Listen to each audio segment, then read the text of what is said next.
भाजपा ही श्रूढ आहे, ती लोकांना वापरून घेते। मुंबईमध्ये शिवसेनेचे पोस्टर लागलेले आहेत आणि दोन्ही शिवसेनेने एकत्र यावं अशी कार्यकर्त्यांची भावना। याबाबत बातचीत करण्यासाठी आपल्याबरोबर शिवसेनेच्या नेत्या सुषमा अंधार आहेत। तर असे पोस्टर लागलेत, काय भावना आहेत? नाही, मला असं वाटतं की सामान्य शिवसैनिकांच्या भावनांचा आपण आदर करतो आणि त्यांचं आपण स्वागतही करू। सामान्य शिवसैनिकांना हे वाटणं फार स्वाभाविक आहे की जी शिवसेना वंदनीय बाळासाहेबांनी बघितलेली आहे आणि तिचं बलस्थान ही तिची कमालीची भावनिक ऐक्य आहे। त्यामुळे सामान्य शिवसैनिक जर असा काही विचार करत असेल तर त्याचं स्वागत आहे। मात्र त्याला जोडून अजून एक गोष्ट समजून घेतली पाहिजे की सामान्य शिवसैनिक हा दिल्लीतल्या महाराष्ट्र सदनच्या बाहेर पोस्टर लावू शकेल का? दिल्लीच्या महाराष्ट्र सदनच्या बाहेर एवढं मोठं बॅनर लावण्याची कोणाची कुवत असू शकते बरं? आणि हे बॅनर लावण्याच्या मागची त्यांची कार्यप्रेरणा काय आहे हा सुद्धा मोठा औत्सुक्याचा विषय असेल असं मला वाटतं। आणि ज्या पद्धतीनं ते बॅनर लावलं गेलं तर ही कुठे ना कुठे एक आतली अस्वस्थता आहे, एक कोलाहल आहे। अर्थात त्या संबंधाने निर्णय काय घ्यायचा काय नाही घ्यायचा यावर पूर्णतः पक्षश्रेष्ठी निर्णय घेतील। नाही, पण चर्चा आता सुरू झाल्यात। शिवसेनेला मंत्रिपद भेटलं नाही, तीच अवस्था राष्ट्रवादीची पाहायला मिळाली। जे मंत्रिपद भेटले तेही समाधानकारक नाही, त्यामुळे ही सगळी नाराजी आणि नंतर कार्यकर्ते परत पुन्हा शिवसेनेकडे येताना दिसतात असं वाटतं।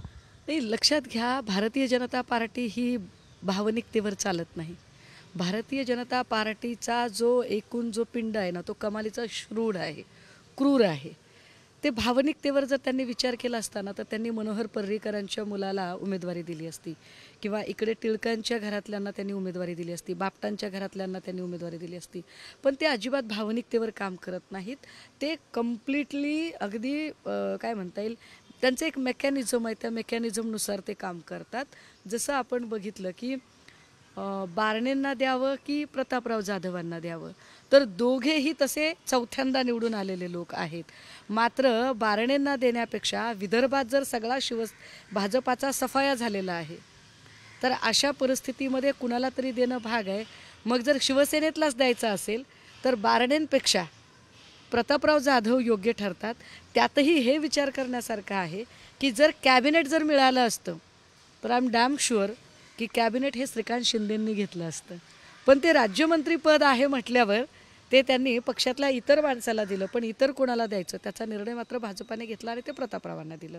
तीच गोष्ट त्यांची विदर्भातली आहे की विदर्भामध्ये ज्या पद्धतीने त्यांनी रक्षा खडसेंना दिलं तर हे स्पष्ट आहे की गिरीश महाजन असतील किंवा देवेंद्र फडणवीस असतील यांच्या निर्णयाला फारशी किंमत नाही, किंवा बहुना ते त्यांची कवडी किंमत करत आहेत हे सांगणारा तो निर्णय आहे जेणेकरून रक्षा खडसे म्हणजे किंवा जी तिसरी मंत्रिपद मिळालेलं आहे मुरलीधर मोहोळांना।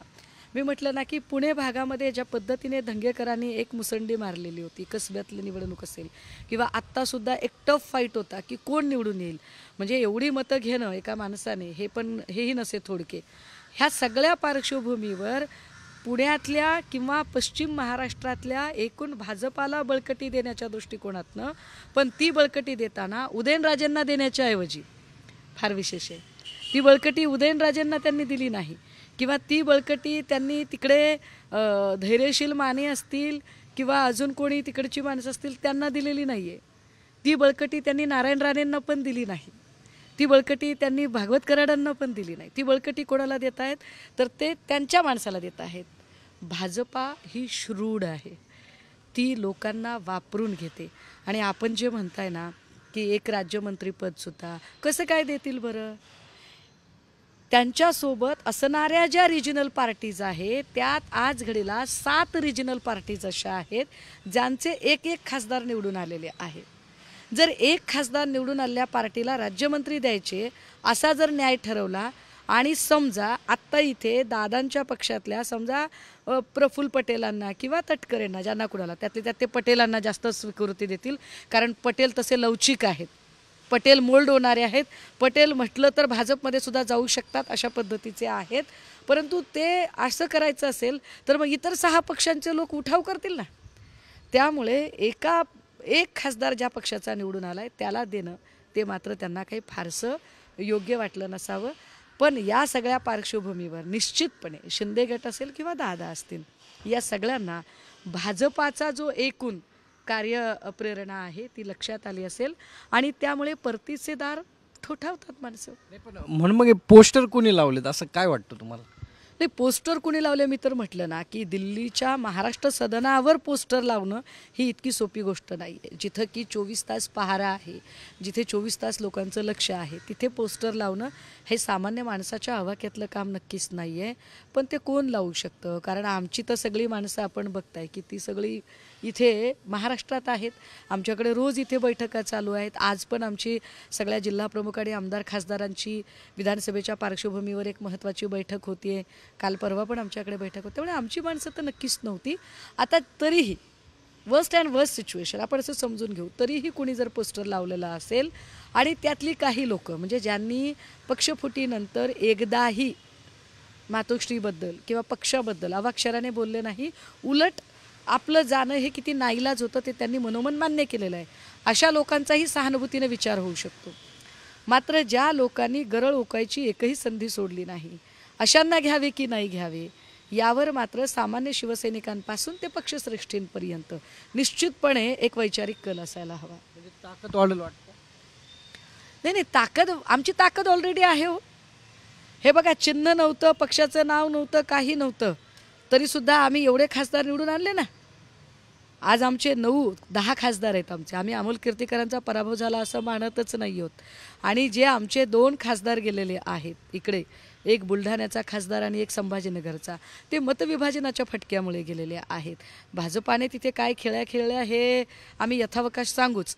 आणि कोकणातला जो आम्हाला फटका बसलेला आहे तो आमचं पक्षचिन्ह न पोचल्यामुळे त्या पद्धतीचं ते राजकारण झालेलं आहे. परंतु आमची ताकद काय आहे ती आम्ही लोकसभेत दाखवलेली आहे. पण मग याचा फटका जो आहे तो विधानसभेला? नाही, विधानसभेला आम्ही आत्ता ज्या आमच्या ज्या काही त्रुटी राहिलेल्या आहेत त्या त्रुटी आम्ही निश्चितपणे भरून काढू. जसं की आता आमचं पक्षचिन्ह आम्हाला अजून ताकदीने लोकांपर्यंत पोचवावं लागेल की आम्ही मशालीवर लढत आहोत आणि मशाल लोकांपर्यंत पोचली पाहिजे. तर यासाठी आम्ही निश्चितपणे अजून जास्त ताकदीने प्रयत्न करू. आम्ही रडणारे लोक नाही आहोत, आम्ही लढणारे लोक आहोत. येणाऱ्या शिवसैनिकाचं स्वागत असेल? सामान्य शिवसैनिकांचं कधी स्वागत करू. इव्हन दो माझं असं म्हणणं आहे की स्थानिक स्वराज्य संस्थांमधले महापालिका असेल, नगरपालिका असेल, जिल्हा परिषद असेल, पंचायत समिती असेल, अशा ठिकाणावरचे जे आमचे लोक आहेत की जे ज्यांची आर्थिक नाकेबंदी केली गेली आणि आर्थिक नाकेबंदीमुळे जी लोकं गेली होती, अशा लोकांना परत घेण्याचा जर मार्ग असेल तर नक्की त्यावर विचार केला जाईल. परंतु ज्यांनी पक्षफुटीचं सगळं कुभांड रचलं, ज्यांनी अख्खं एक कारस्थान तयार केलं आणि त्या कारस्थानामध्ये भाजपाची साथ दिली, अशा अस्तिनीतल्या निखाऱ्यांचं काय करायचं त्यावर पक्षश्रेष्ठी ठरवतील.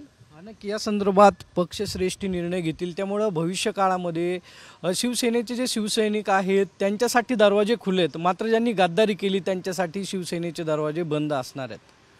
कॅमेरामन आदर्श कटकेसह सागर आव्हाड, साम टीव्ही. देश विदेशातील प्रत्येक घडामोडींचे लाईव्ह अपडेट मिळवण्यासाठी आता साम टीव्हीच्या सर्व सोशल मीडिया प्लॅटफॉर्मला लाईक, फॉलो आणि सबस्क्राईब करा. तसंच सर्व नोटिफिकेशनसाठी बेल आयकॉन प्रेस करायला विसरू नका.